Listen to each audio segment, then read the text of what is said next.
It occurred to me today that there's no better time than now to put pen to paper and begin to write a text that has been forming in my mind for some time.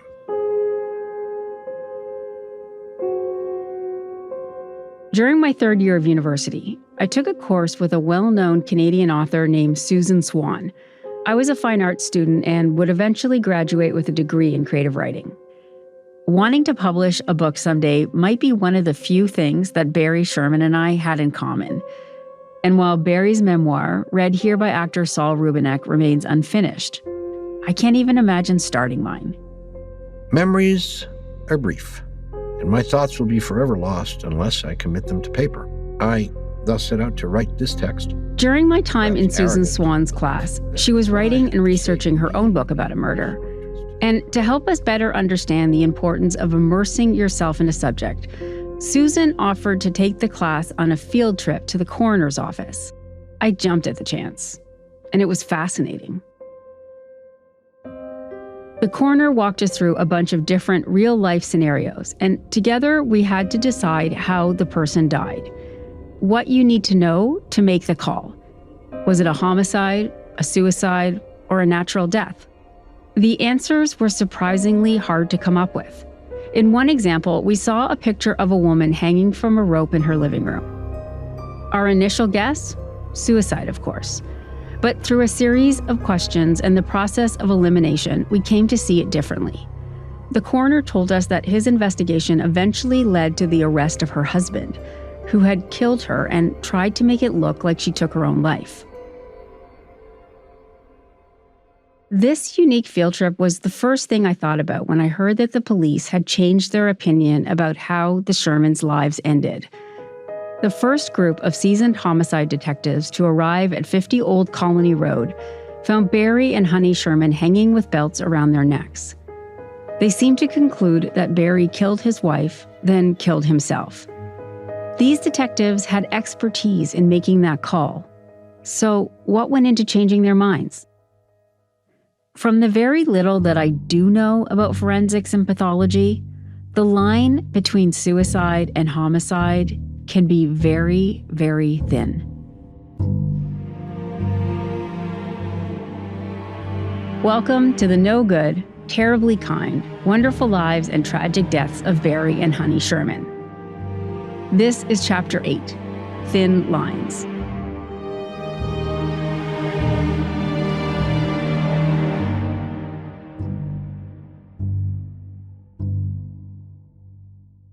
Any homicide detective will tell you that you have to let the evidence lead the course of the investigation. The evidence is what you follow.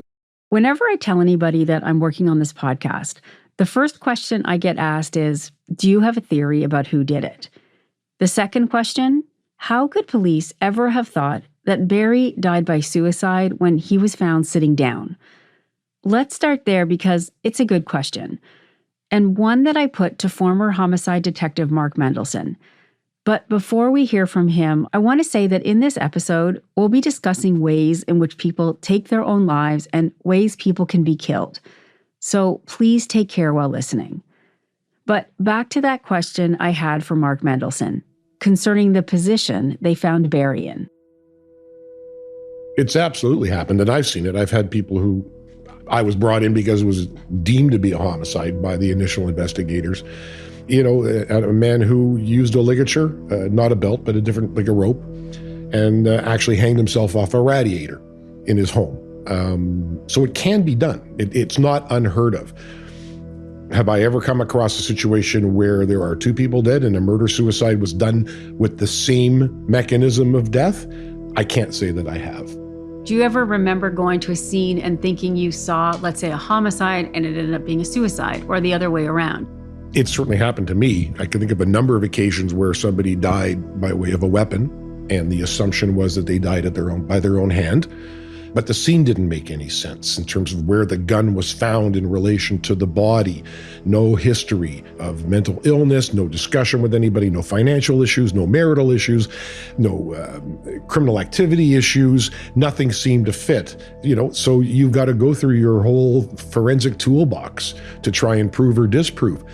I can think of more situations where we have found people who have died, and I think any homicide detective would look at that particular scene and that victim and be absolutely 100% sure that that person was murdered.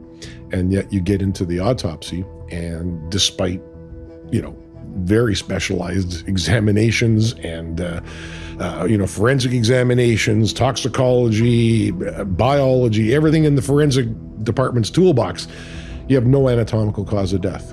And you know that person was murdered just by the nature of where they were found, but you have no cause of death. You have no anatomical cause of death. Therefore, you don't have murder. And that's a really frustrating situation.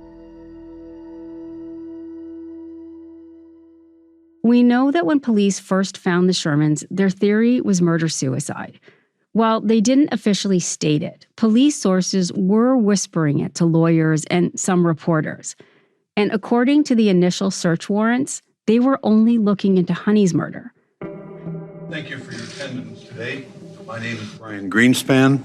On Saturday, December 16th, 2017, the day after the shocking discovery of the murders of Barry and Honey Sherman, I was retained to advise the Sherman family as to the manner in which they might contribute to the investigation of their parents' double homicide. The speed in which the police seemed to conclude that Honey and Barry died by murder-suicide was pretty unusual. And for the Sherman family, it was devastating. The family had been understandably outraged by the unfounded police statement on Friday evening, which they believed from the outset had jeopardized and indeed compromised the integrity of the investigation. If you look back in Canadian law history, you'll see Brian Greenspan's name attached to a lot of high-profile cases, and many of his clients are famously wealthy. If he's in your corner, you have the advantage. My mandate at the outset included assembling a distinguished group of homicide and forensic investigators, with the commitment which we first expressed to the Toronto Police Service and on standing Monday, there December holding 18th, court in front of dozens of reporters, photographers, and cameras, Brian Greenspan introduced his team of investigators. Tom Klatt, who organized our efforts, enjoyed a celebrated career with the Toronto Police Service, which spanned over 2 decades. Ray Zarb, during which he spent 7 years, was a member of the Toronto Police Services for 33 years. Dennis Bulligan, who served with the Toronto Police Service for 35 years. Alan Benton, a member of the Toronto Police Service for over 30 years. Dr. David Chasen, the former chief pathologist of Ontario. The Sherman children were accusing the Toronto police, via their lawyer, of tunnel vision. That the police were so set on the idea that their dad killed their mom and then killed himself, that the investigation had gone awry. Their experiences during the course of the investigation have led the family to reluctantly conclude that they must publicly share their concerns. In moving forward after more than 10 months of silence and frustration, to illustrate just how badly things had gone, Brian Greenspan went over what his team had discovered during the course of their investigation. Toronto Police Service failed to follow best practices and did not vacuum the area. In their failure to conduct a thorough examination of the points of entry into the home. If this best practice had been followed, they would have located a point of entry to the home, which would have seriously undermined their misleading and irresponsible conclusion that there had been no forced entry. One of the first steps in a murder investigation is to collect all fingerprints and potential DNA from the scene, and to compare those fingerprints and bodily fluids with those from everyone known to have been present at the scene at a time proximate to the crime. We know that today, more than 10 months after the murders, this preliminary and simple task has not yet been completed.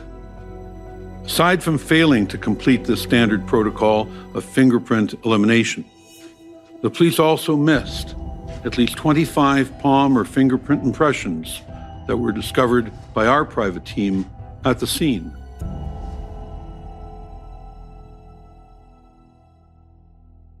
Nine months before this press conference, the Toronto police had shifted gears and began investigating the Sherman deaths as a double murder.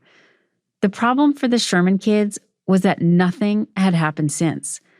The family conducted their own private autopsy, which David Chasen, Ontario's former chief forensic pathologist, performed 5 days after the bodies were found. But standing alongside him was the pathologist who had conducted the police autopsy, Dr. Michael Pickup. And he had brought along evidence with him to share, the crime scene photos. Toronto Star reporter Kevin Donovan, who's followed this case relentlessly, notes these details in his book about the Shermans, and he writes that Dr. Pickup told Dr. Chasen that he wanted to be helpful. At the conclusion of Dr. Chasen's postmortem examinations of Barry and Honey Sherman, it became clear that they were both murdered. According to Kevin's articles in the Toronto Star, Dr. Chasen honed in on a couple of key points that he said were misinterpreted during the first autopsy. He made note of blood vessel damage under the skin of their wrists that he said proved the Shermans had been tied up, even though no bindings were ever found on the scene. It's been reported that their hands were behind their backs, but only loosely held there by their coats, which had been pushed down from their shoulders. Dr. Chasen also doubted that the Shermans were killed by the belts that were found around their necks. Again, according to the Toronto Star, he noted thin lines on the skin under the belts, indicating that the Shermans were strangled with something else, something thinner, and that the belts were only used there to hold up their bodies. These findings, to Dr. Chasen, tipped the scales in favor of a double homicide theory. We offered access to those conclusions, but it was not until January 24th, 2018, that the lead investigator from the Toronto Police Service met with Dr. Chasen. It is our understanding that this discussion impacted and contributed to the belated public announcement by the Toronto Police Service on January 26th, 2018, that Barry and Honey Sherman were the victims of a targeted double homicide.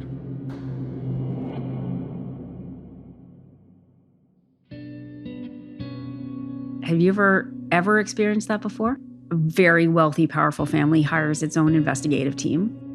Not when I was at Homicide, but I've certainly been retained in that capacity, since I retired and opened up the private investigation side of my life. Former homicide detective Mark Mendelson again. But having said that, I think it's important to note that if I was sitting in Homicide and it was my case, or I was the unit commander, and I found out that anybody had hired a private investigator to sort of reinvent the wheel of my investigation, one thing's for sure, I would be not sharing any information with that private investigator. The information goes one way, it goes to the police, because they have carriage of the investigation. It is not appropriate by any stretch of the imagination, especially when you're thinking about court 2 years down the road, to start sharing intimate details and evidence with a private investigator or a lawyer for the family, for that matter. Because once somebody else has that information, you've got no control over where it goes.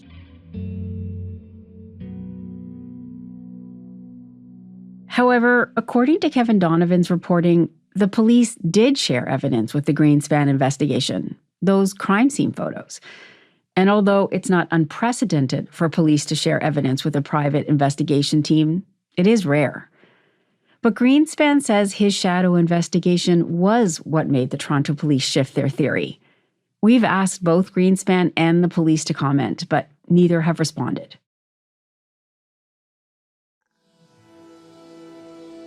Have you seen the movie E.T.? Yep. Extraterrestrial, so just add the letter L, so it's pronounced E.T.L. ETL. Perfect. ETL Dror is a cognitive neuroscience researcher, an expert on the human brain and how cognitive biases affect our decisions. Okay, so there's a number of points to make. Point number one, we know that people are not rational. This is not new. What I've brought into the table is showing that even scientists, even experts, supposedly objective and impartial, they too have biases. People who do science are also susceptible to biases that people in everyday life have. whether it's her experience, her training, her motivation, her ideology, her working environment, the organizational culture, loyalty, the whole bunch of different factors that relates to the expert, to the person doing the autopsy, making the forensic decision. Nothing about the case, it's something about them personally. So in the case of the first set of experts, their unconscious bias might have led them to quickly assume this was a murder-suicide.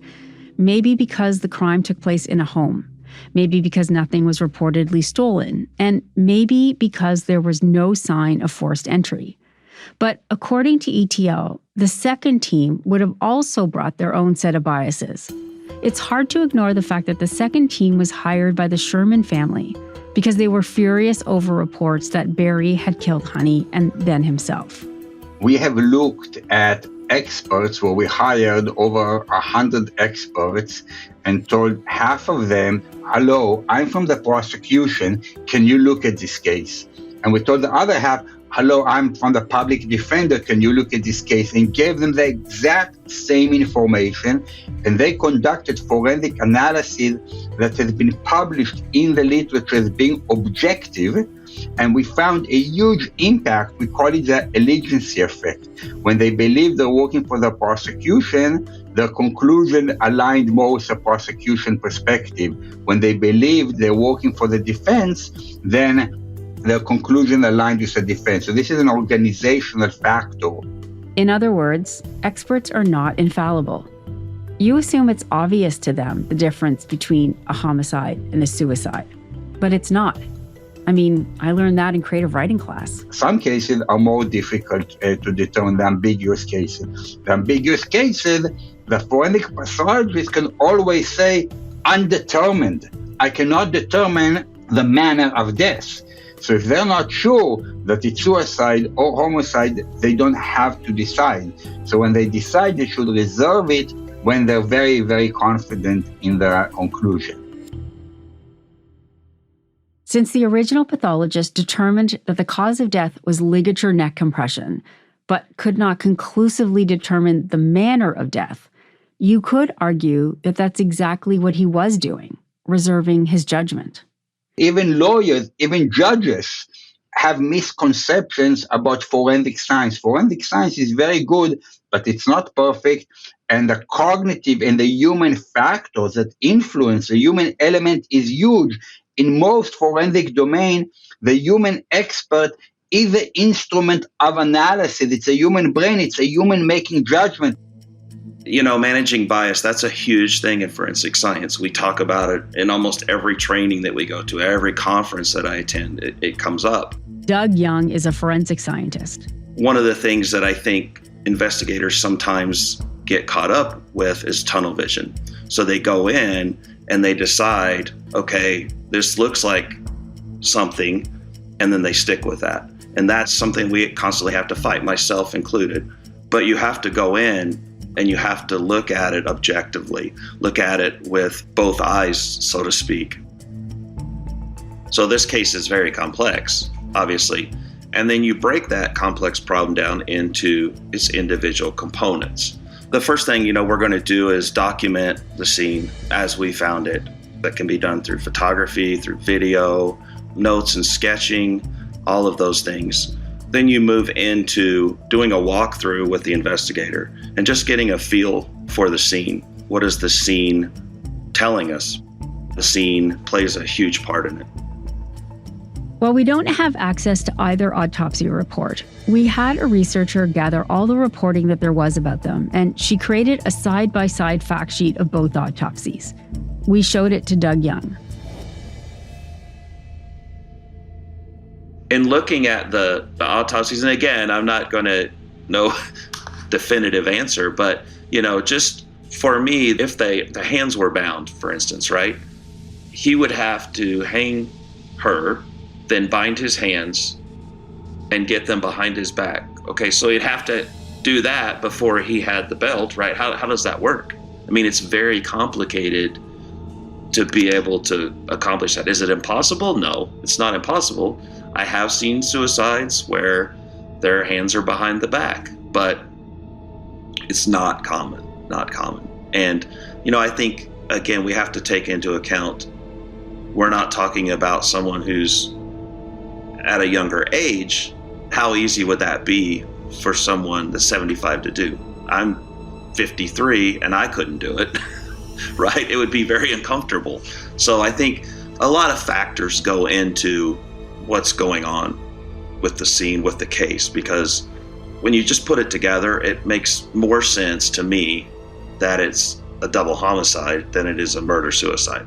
And I take a lot of that from the pathologist, the binding, the small ligature underneath the belts. But the information that I do have, I would more lean to a double murder. All the listeners listening to this should know there will never be an arrest. There is no doubt in my mind that Barry killed Honey and committed suicide. So, Kerry Winter definitely disagrees with Doug Young. Why would he snap? Why would he kill Honey in a rage? Why would he end up killing himself? And there lies the perfect storm that I know about.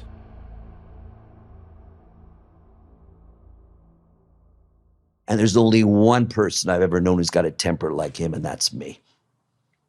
When Barry would take off his glasses and he'd lose his fucking mind and he'd lose his temper, he was scary. Anybody who knew Barry can say he was kind and generous and roly-poly and sweet-talking and soft-spoken. But anybody who knew Barry, catch him on a bad day, catch him when he was angry, and he was downright scary. And that day, when he came home from Apotex, something happened in that house. Something happened in that house, and they were not targeted. Murderers did not come into Old Colony and kill Barry by dragging them to a pool. They would have come and put 2 bullets in each one of them. End of story. This clearly is not the end of the story. But to play out Kerry's theory, we wondered if there was any way that Barry had been pushed to the edge. What was happening in the days and the months before his death? Remember that by the end of 2016, Barry was under investigation by the federal lobbying commissioner for that Liberal Party fundraiser that he threw at his house.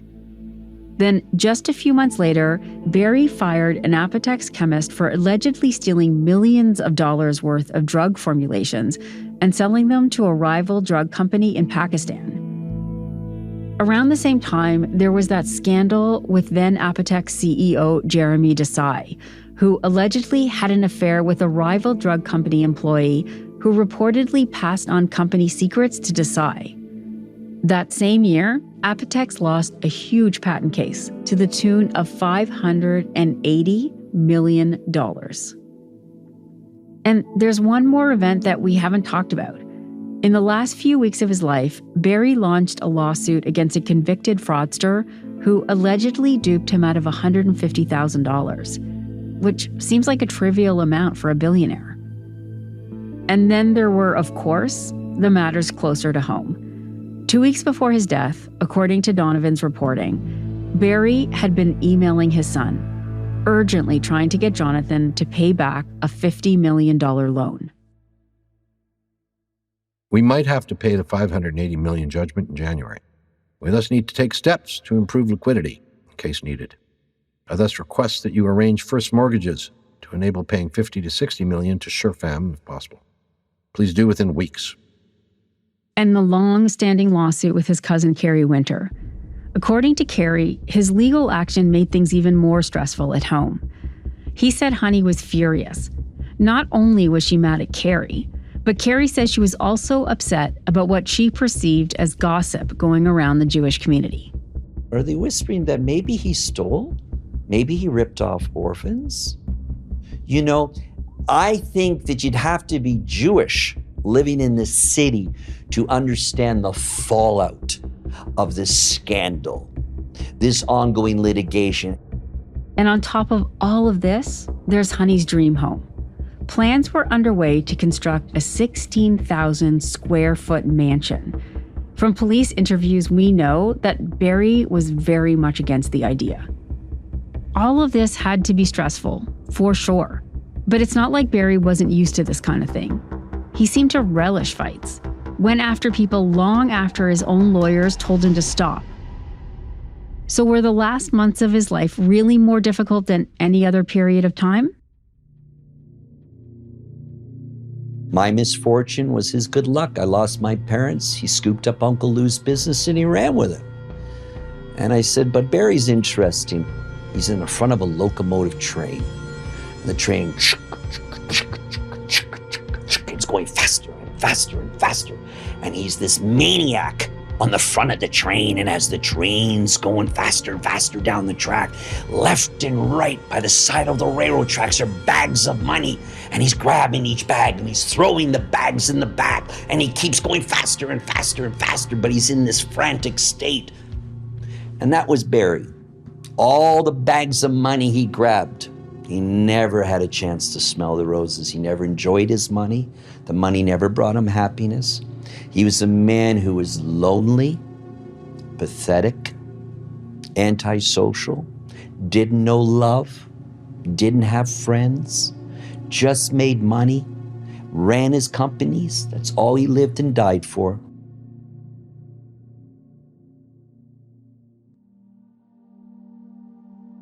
By the time this podcast is out, the Shermans will have been gone for more than 5 years. And there are rumors of deep rifts within the family.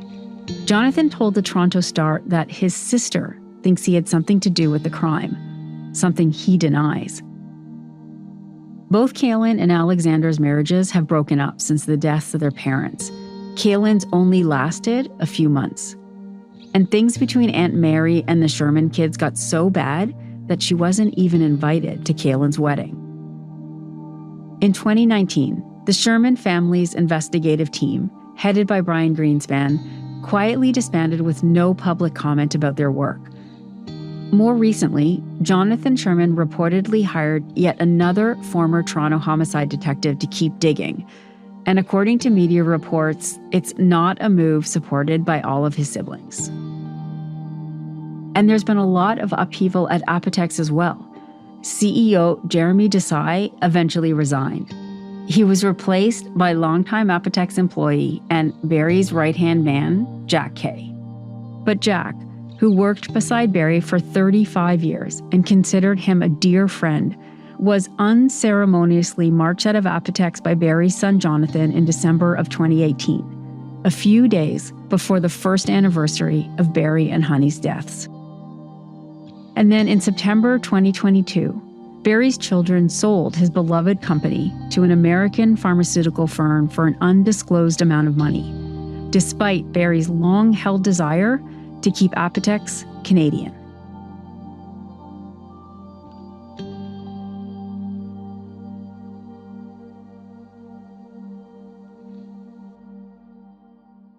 To mark the 5-year anniversary of their deaths, 2 of the Sherman children made rare public comments. Both Jonathan and his sister Alexandra issued separate statements. Alexandra spoke of the need to have this resolved to bring some kind of closure. Jonathan said much the same thing, but added a monetary incentive. He upped the reward for finding his parents' killers to $35 million. For more than 2 years, the house on Old Colony Road stayed empty. I was told by someone who knew the family that when the house finally came down, everything was still inside. We also spoke off the record to one of the people who worked on the demolition. We asked him what was inside of the house when they tore it down. Everything, he confirmed. Clothes, cutlery, plants, everything. This is a couple that I feel quite sure that I made in the 70s. What about Leo Sewell's sculptures? Well, they look like they're within a foot of one another, and he's appropriately a little taller than she is, and I don't know, they look so Sphinx-like. Philadelphia artist Leo Sewell picked through garbage to create his sculpture of a man and a woman, sitting side by side, legs outstretched, the one that was displayed in the Sherman home. Perhaps that sculpture has also now been returned to a junk pile, maybe for other people to pick over and repurpose, giving the parts new meaning. Well, there's a sign over there that says trash is truth. When you pick trash, there's nobody editing it except you, and it's just so much fun to resurrect these things and put them back in people's lives. In a way, I guess that's what we tried to do. Make meaning out of a bunch of different elements of a baffling crime. But where did we land? Without a doubt, Honey Sherman was murdered that day. There is no one disputing that fact. As for Barry's death, it is clear that numerous questions can be asked for which we have no answers and may never have answers. Did time have a beginning? How could the universe have had a beginning without there being something present to cause the beginning? Is the universe finite? Are there other universes? As we said in the beginning, we didn't set out to solve the case of who killed the Shermans. If it was a stranger, a hitman, someone close to Barry, or even Barry himself. But what we can say is that every theory involves money. Kerry told me that Barry's money was cursed. And maybe in the end, he was right.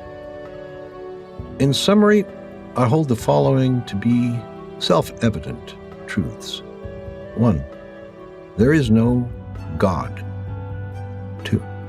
There is a universe and we do exist. 3. We and all other species are here as a result of evolution. 4. Mass and energy behave in space and time according to laws of physics that have been largely, but not yet entirely, elucidated. 5. Free will is an illusion. 6. Life has no meaning or purpose.